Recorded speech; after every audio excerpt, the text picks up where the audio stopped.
Whew. John, you've had a lot of great players, have a lot of great performances. What did you think of? Put Malik's in context. Well, it's not just that he had a bunch of baskets, he made like daggers that gave us a chance. I made two players in our locker room stand up and come up and hug him because he saved them. Their breakdowns, their, like, what did you just do? And I made him hug him because he saved them. Now, I hope there's a point where he's got to go hug one of them for something he's done that they covered his back. But first of all, North Carolina is unbelievable. That was if you watch that game, if you never liked basketball, you're going to start liking basketball. Like, wow, if that's what it is, I'm going to watch that. And I would say that as much as, and Roy's just one of the great guys in our profession, as much as he wanted to win and I wanted to win, I think we're still both figuring out our teams. You know, we're defensively, I mean, what did they shoot? 54%, 53%. That was us that shoot 54. You know, they have 18 assists and only 9 turns. I mean, it was like two teams and play fast and score quickly and open the court up, let those kids do their thing. And the biggest thing for us, and we talked all week, is that we out-rebounded them. I can't believe it. Never thought it would happen. We're here, Coach. Yeah, Coach, how important do you feel like it is for guys like Malik and De'Aaron and first-year players to have an atmosphere like this sort of early in their career where it's a packed house, kind of on a neutral court like you're going to see in the NCAA tournament? Well, we needed a close game. The game with UCLA wasn't close. They killed us. I mean, it was. We tried to make a little thing at the end and make it 3, but it was never 3. This game was what a game should be. They make a play, you better make one. They miss a shot, you better come up with one. And you can't panic. You gotta, you know, do your stuff. There was one play that Bam was in the post, and I'm telling De'Aaron, don't throw it in. And he threw it in there, and Bam scored. And I said, great shot. They asked me about the last play with Malik Monk, and I said, drive that ball, drive it. And he shot a 3, and it went in. I said, great shot, kid. Way to shoot that ball. I mean, we're still trying to figure each other out. They're trying to figure each other out. But it was, like I said, a great ball game, and I'm glad we won. But if we had lost that game, I would be saying it's December 17th, and this is who we are on December 17th against a really good team. Good enough to beat them, good enough to lose to them. That's who we are. Now, my thing is, where are we going to be 1 month from now? You know, now we got another, war in 3 or 4 days after we travel half the country away to go back home and play Louisville on the road, which is going to be another war. John, you said at the beginning of the year that this team could be one of your best defensive teams. How about that? Yeah, What you still was feel I smoking at that time? still feel that way at this point? Well, I also said it's one of the fastest teams I've coached. And I was right about that, so I was 1 out of 2. What's happened to us is people are exploiting individual players on my team. We got to figure it out as a staff. How are we going to do this?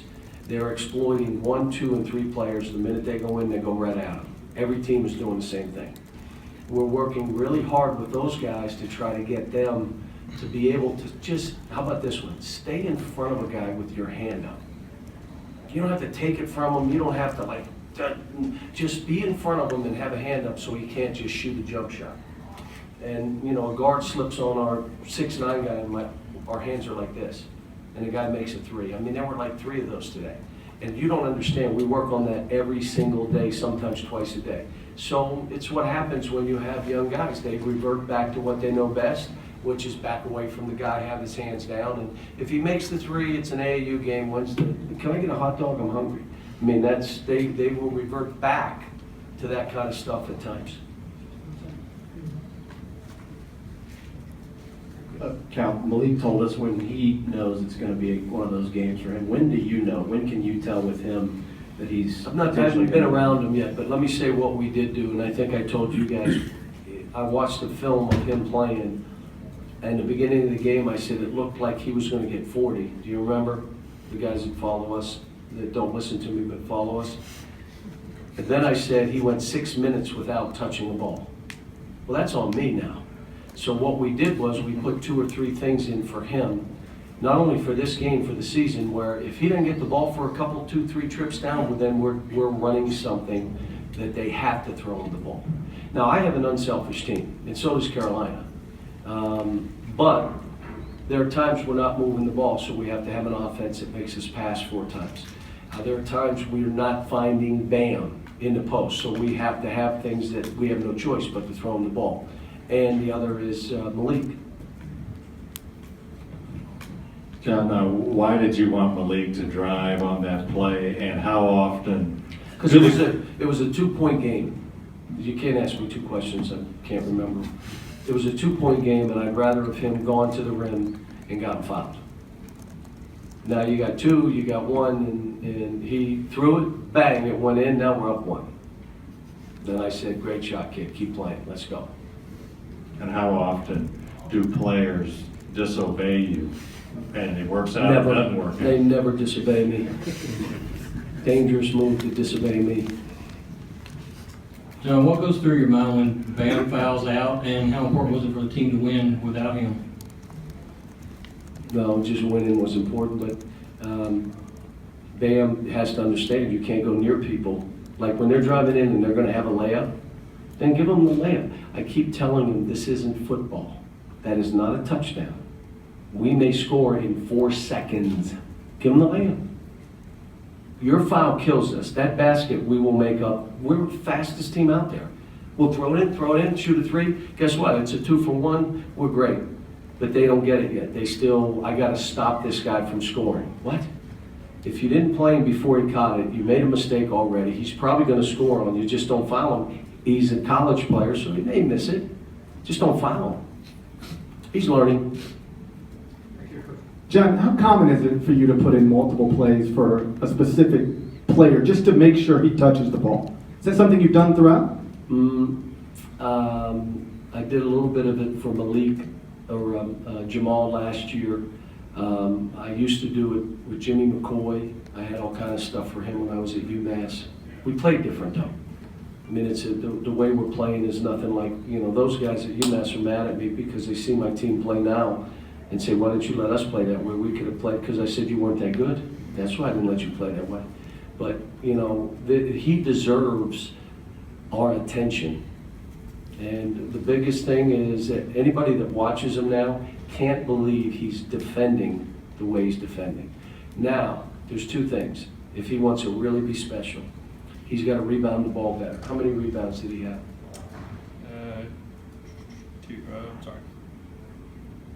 0. Okay, now, he puts his head on the rim, and it in the top of his head, it's his chin, and you don't get a rebound? Second thing, get to the line 10 times a game. Why? Because you can. Are they going to play him to shoot jump shots? Yeah. What if they switch and there's a big guy on it? You have to shoot a jump shot? Can't guard you. Get there, and instead of, and we talked about at halftime, do you remember the flip to start the half? I talked about it for 3 minutes at halftime. And he said, okay, and then he did it. He said, don't flip any ball, just get fouled. They can't guard you when you go by. And so he's got a lot to learn, but he is special. De'Aaron Fox is special. I got on him because he wouldn't shoot the ball. I mean, I literally screamed across the floor and pointed and jumped and stamped like, you better shoot the, he had 3 shots. He passed up and he dribbled baseline. What are you doing? And if you don't make them all, you miss them all on national television, you'll be in the gym tonight. Neither one is bad. You figure it out, but you got to shoot the shots we create for each other. One thing, who'd you make hug Malik? I'm not telling you. I did, first of all. I was the first one, and then there were 2 guys behind me. Coach, to your left here. Can you talk about just the arena, the atmosphere here today, and how Las Vegas treated you guys as Iowa City? Yeah, this is,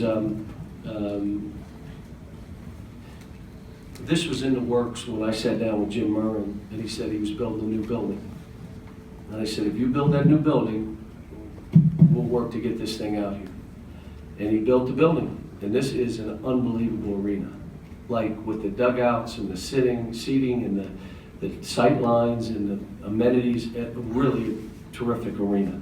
And the thing I liked about it for us is Maybe it's another place we travel to because our fans love it. I'm not going to Hawaii, so there you go. As long as I'm coaching at Kentucky, I am not. When I leave, the first thing that next coach can do is take a trip to Hawaii. I'm not. No disrespect to Hawaii. I like to vacation in Hawaii. I don't want to take my team there. It's too far. But this, what we did in the Bahamas, our fans come with us. And this becomes a great environment. Two more questions, Coach Becker. In terms of regular season games, where does this, just in terms of excitement, well played, et cetera, rank for you? It's getting a lot of attention. It's one of the best games in a long time. What do you think? Well, I had to sit there and be in the middle of it, so I don't know. But I've probably coached 900 games, so you're asking me like, yeah. Kind of, you know, but I'm going to say this. 2 really good teams. Neither one quit. Both of them were playing to win, and we happened to make the last shot. That's what happened. Now, they could have made the last one, the one up the middle where Isaiah Briscoe tried to run the gap instead of chasing him, and the kid got the 3. That could have been the game winner. We come back and make a 3, and then, you know, stuff was crazy. What a great ending to the game. I mean, just a great ending.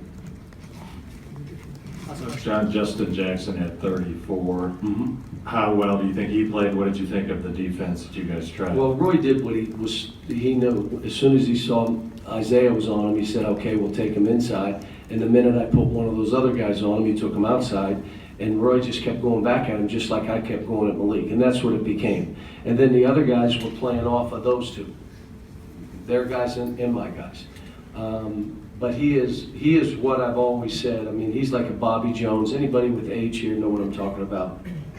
Some of you young guys, you have to Google it, Bobby Jones. But he plays that kind of, just does everything. Makes shots, makes rebounds, floaters. I mean, he is a terrific player. I've been watching him when he was in high school.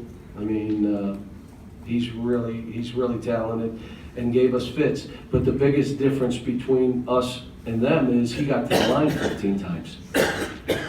If we're to be anything special, we have to get to the line and not just from big people. Our guards got to get us to the line. And that's what, their guards were running downhill on us the whole time. Thanks, Chris. Thanks, Coach. Thank you.